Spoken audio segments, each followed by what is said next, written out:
साथियों, नमो बुद्धाय। जय भीम, जय भारत, जय संविधान। मैं हूं मूलचंद गौतम। आप देख रहे हैं डॉक्टर अंबेडकर एजुकेशन। आज मैं आप लोगों को 500 शूरवीरों को शौर्य की महावंदना देने नागपुर के युवकों ने शौर्य मशाल लेके दौड़ लगाई है। क्रांति भूमि दीक्षा भूमि से लेके शौर्य भूमि भीमा कोरेगांव तक। वे अमरावती, मूर्तिजापुर, अकोला, खामगांव, बुल्डाना, चिखली, जालना, औरंगाबाद, अहमदनगर होते हुए भीमा कोरेगांव पहुंचेंगे। आप लोग उनका स्वागत कीजिए और उन्हें सपोर्ट कीजिए। उसके साथ साथ जय भीम। एक वीडियो और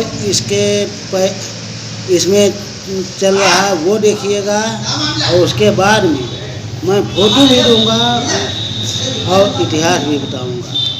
आजाद भारत में अंग्रेजों की जीत का जश्न क्यों? आखिर दलित बहुजन भीमा कोरेगांव के युद्ध में अंग्रेजी सेना की जीत का जश्न क्यों मनाते हैं? ऐसे सवालों के जरिए मनुवादी मीडिया और ब्राह्मणवादी मानसिकता के लोग भीमा कोरेगांव की ऐतिहासिक लड़ाई को अंग्रेजों की लड़ाई साबित करने की साजिश कर रहे हैं। वो पूछ रहे हैं कि 204 साल पहले अंग्रेजों की जीत का जश्न मनाकर दलित देश विरोधी काम क्यों कर रहे हैं? असल में ये लोग हकीकत को बहुत ही चालाकी से छुपा रहे हैं और ऐसे लोगों से आज मैं कुछ सवाल पूछने वाला हूं। आप इंडिया गेट को कैसे देखते हैं? अगर भीमा कोरेगांव जैसी ऐतिहासिक लड़ाई आपके लिए सिर्फ अंग्रेजी सेना की जीत है तो उस पर गर्व करने का आपके पास कोई कारण नहीं है, तो फिर ये बताइए कि 42 मीटर ऊंचा इंडिया गेट आपके लिए गर्व का प्रतीक कैसे हो गया?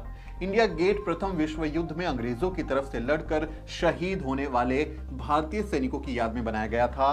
13,000 से ज्यादा शहीदों के नाम इंडिया गेट पर उकेरे गए हैं।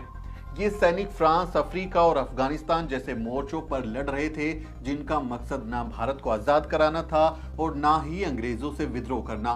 तो बताइए, आप आजाद भारत में इंडिया गेट को कैसे देखते हैं? आप मंगल पांडे पर क्यों गर्व करते हैं? मंगल पांडे ब्रिटिश सेना का सिपाही था जो मजे से तब तक अंग्रेजी अफसरों के हुक्म का पालन कर रहा था जब तक उसे माता दीन भंगी ने ये ताना नहीं दिया, तू शूद्र से भेदभाव करता है लेकिन गाय के मांस का बना कारतूस मुंह से फाड़ता है।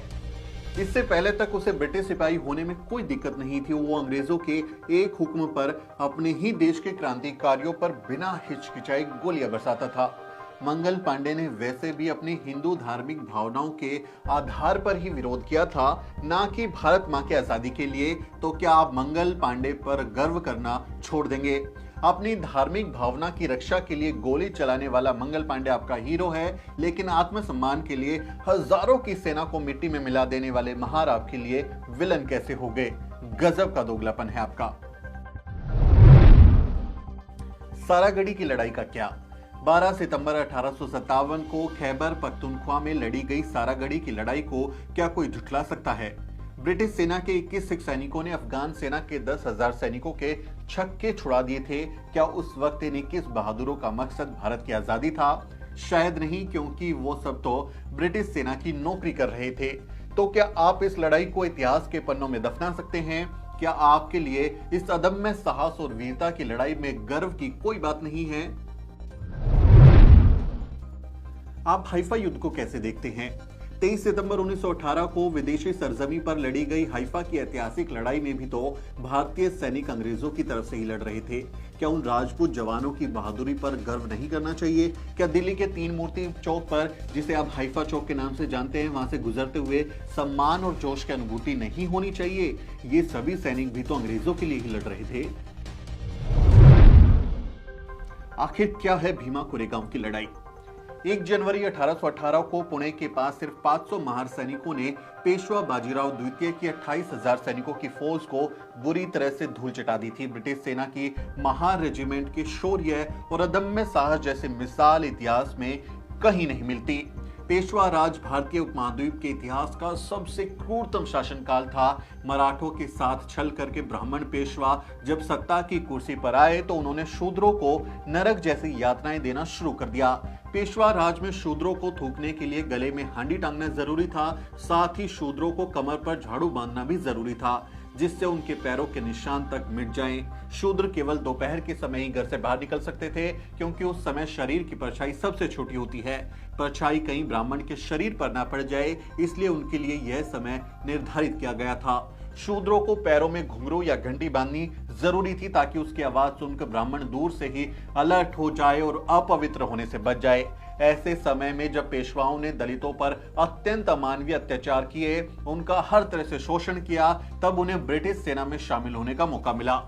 अंग्रेज चालाक थे और ब्रिटिश सेना में शामिल सवर्ण शूद्रों से कोई संबंध नहीं रखते थे, इसलिए अलग से महार रेजिमेंट बनाई गई। महारों के दिल में पेशवा साम्राज्य के अत्याचार के खिलाफ जबरदस्त गुस्सा था, इसलिए जब 1 जनवरी 1818 को भीमा कोरेगांव में पेशवा सेना के साथ उनका सामना हुआ, तो वो उन पर शेरों की तरह टूट पड़े। सिर्फ 500 महार सैनिकों ने बाजीराव द्वितीय के 28,000 सैनिकों को धूल चटा दी। महारों में अंग्रेजी सिपाही होने से ज्यादा जातीय भेदभाव और अपमान का बदला लेने की ललक थी। इस तरह ऐतिहासिक लड़ाई में महारों ने अपने अपमान का बदला लिया। इस जीत ने वर्ण व्यवस्था पर ऐसा प्रहार किया कि वो आज तक संभल नहीं पाई है। बाबा साहब ने भीमा कोरेगांव में शौर्य दिवस के सामने खड़े होकर कहा था, आप शूरवीरों की संतान हो, याद करो तुम्हारे पूर्वजों ने कितनी बहादुरी से लड़ाइयां लड़ी हैं।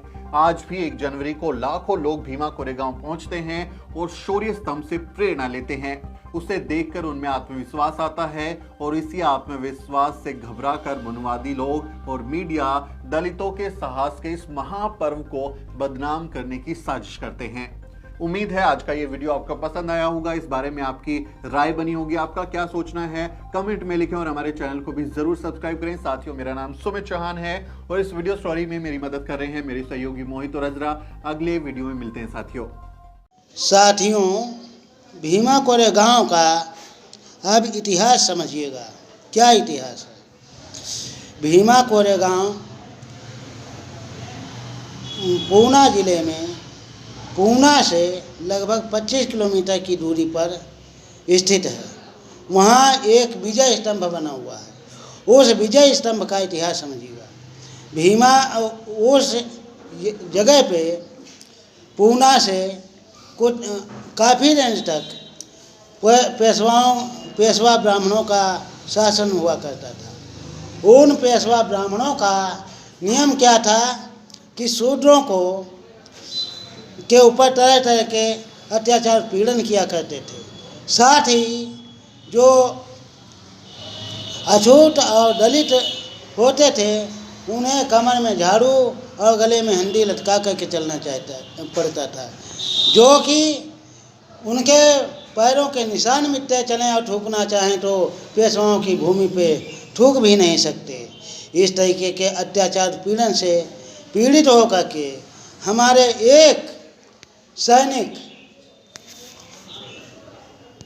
महायोद्धा सिद्धनाग जी अंग्रेज़ों की सेना में अंग्रेज़ों से मिलकर सेना में 500 महार सैनिकों की भर्ती करवाई और उन 500 महार सैनिकों ने वहाँ पर सन 1775 से युद्ध का प्रारंभ कर दिया और यह युद्ध कई वर्षों तक चला। बीच बीच में विराम भी होता रहा और इसमें अनेक युद्ध बने और सन 1817 में 31 दिसंबर के दिन 28,000 पेशवाओं का बढ़ करके वहाँ का पेशवा राज्य समाप्त किया गया। और यह गर्व भरी जीत हमें 1 जनवरी सन 1818 को मिली।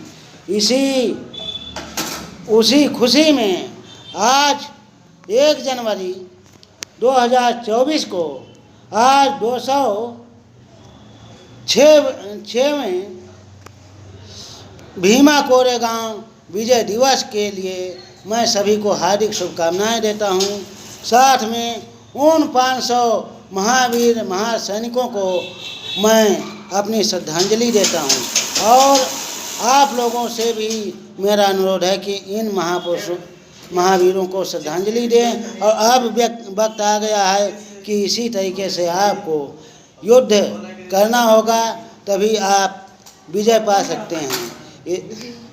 इसके साथ साथ है आप मैं जब भी समझूंगा कि आप लोगों ने श्रद्धांजलि महावीरों को दिया है जब आप लोग वीडियो को देखेंगे और अधिक से अधिक शेयर करेंगे, साथ ही चैनल को अधिक से अधिक लोग सब्सक्राइब करेंगे।